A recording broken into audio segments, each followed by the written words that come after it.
What is going on, my PGA DFS fans and my golf betting fans that are turning into the course and player preview here for the Zurich Classic, the one and only team event on the PGA Tour's calendar? Certainly will throw a little bit of a wrinkle into making lineups, making bets, and the like as we try and sift through who's going to be able to play good together. So let's find out first where they're going to be playing and who is going to be playing with each other here at this year's Zurich Classic. Defending champion Cameron Smith and Mark Leishman will be back here, as you see Cameron Smith, the poster boy of this video, as they're heading to TPC Louisiana, just outside of New Orleans here this week for the PGA Tour.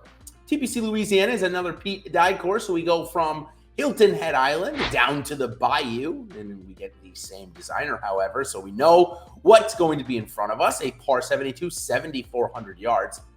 Now, because it's been a team event for quite some time, we don't have any recent driving accuracy or greens in regulation numbers.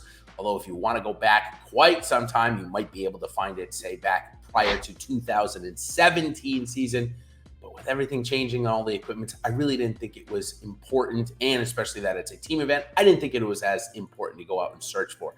Greens, average green sizes are just about double last week. Last week was one of the smallest on the PGA Tour. We won't have quite as small greens here at TPC Louisiana.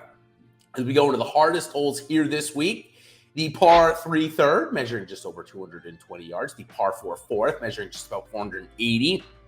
The par 4 12, measuring just about 490 yards, with the par 3 13th, measuring about 225 yards as well. Those will be your 4 primary hardest holes. Now we go to the easiest holes. It's all the par 5s.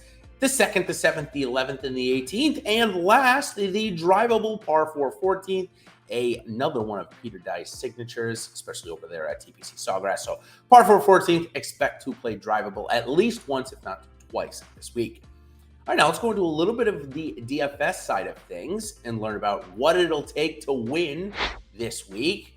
Well, last year, Last week it was Jordan Spieth week.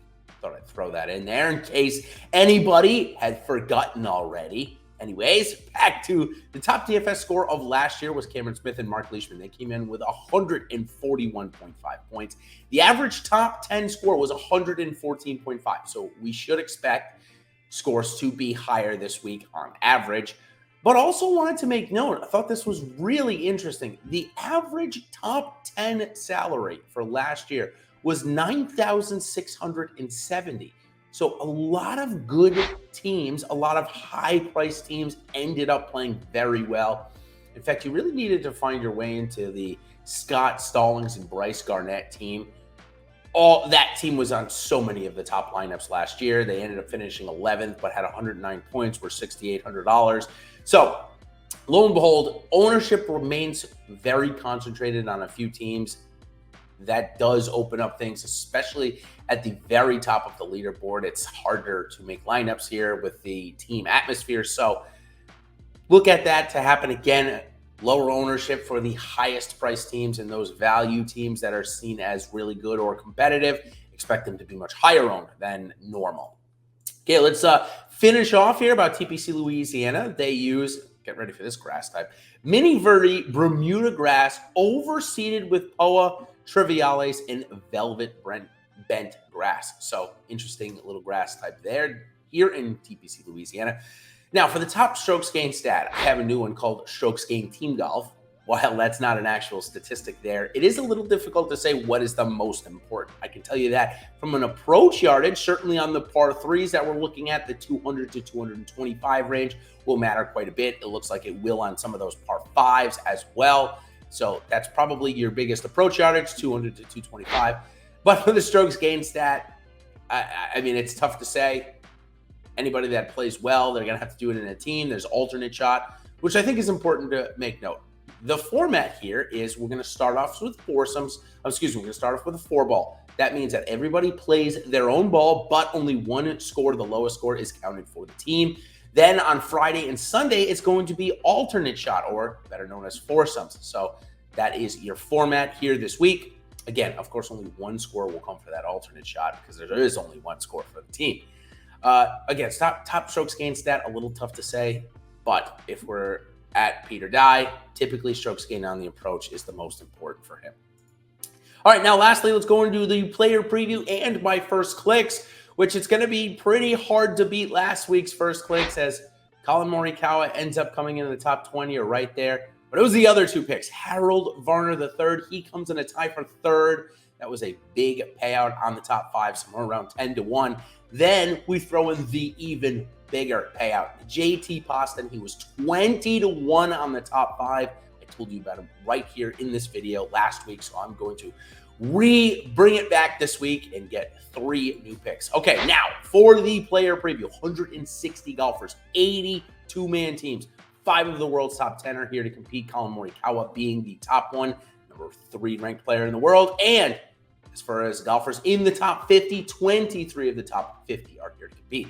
Now, on to my first clicks before I tell you about what's going on else in the world of golf this week. First click is going to be Colin Morikawa and Viktor Hovland. While Morikawa's putter could not make a thing last week, on the alternate side, Viktor Hovland has been putting very well this year, and Morikawa's iron game was good last week. It was very good. He missed so many putts inside of 15 feet. It's crazy. I was a big play for me last week, so I followed almost every shot. So take a look. Colin Morikawa, Viktor Hovland, I like them up top. Keith Mitchell and Brandt Snedeker. I really love the combination of team. Snedeker, although he was very angry last week for missing the cut at the RBC, a couple of starts ago at the Valero, he had one of his best of the season. And Keith Mitchell's just been hot all year, so I like that team in the middle. Again, we're waiting just a little bit on odds here. I'm recording this at about 8 o'clock on Monday morning. A happy Manic Monday to you all. And if you're watching this on Monday, of course, also make sure you like and subscribe to our channel here. Those picks last week hopefully made some of you some pretty good money. Show me some love by liking and subscribing to our channel here. Okay, middle shot is Keith Mitchell and Brandt Snedeker. The long shot, here's a different one for you. Some DP World Tour friends that are now both on the PGA Tour and, well, for all the most part, having a pretty good season. It's Aaron Rai and David Lipsky. Now, Lipsky has been seen on the leaderboard a couple of times, and Rai, at the beginning of the season, Farmers Insurance, and a couple of times also found his way into the top 10. So these guys are very familiar, obviously, with each other, playing on the DP World Tour for quite a few years, the last few, 4 or 5 or so, both making it onto the PGA Tour through the Korn Ferry Tour last year. So a lot in common in their games. So that is my top picks. Again, Colin Morikawa, Viktor Hovland team, Keith Mitchell and Brandt Snedeker team, and the team of David Lipsky and Aaron Rai. All right, folks, that's going to do it for me here. I want to thank Yahoo, the sponsor of this show. They will be back next week with their PGA DFS contest. They're going to skip out here this week on the Zurich Classic, but still plenty to look forward to here this week.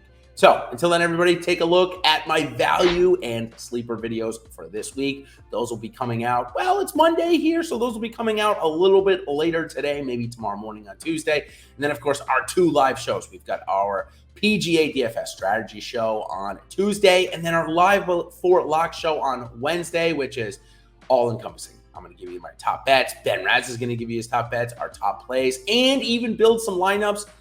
We're going to have a good one to go off of, as last week we had an easy 6 of 6 that climbed the leaderboard over the weekend. So we will do that again here on Wednesday. So until next time, everybody, good luck this week at the team event at the Zurich Classic, and we will see you on the other side. Cheers.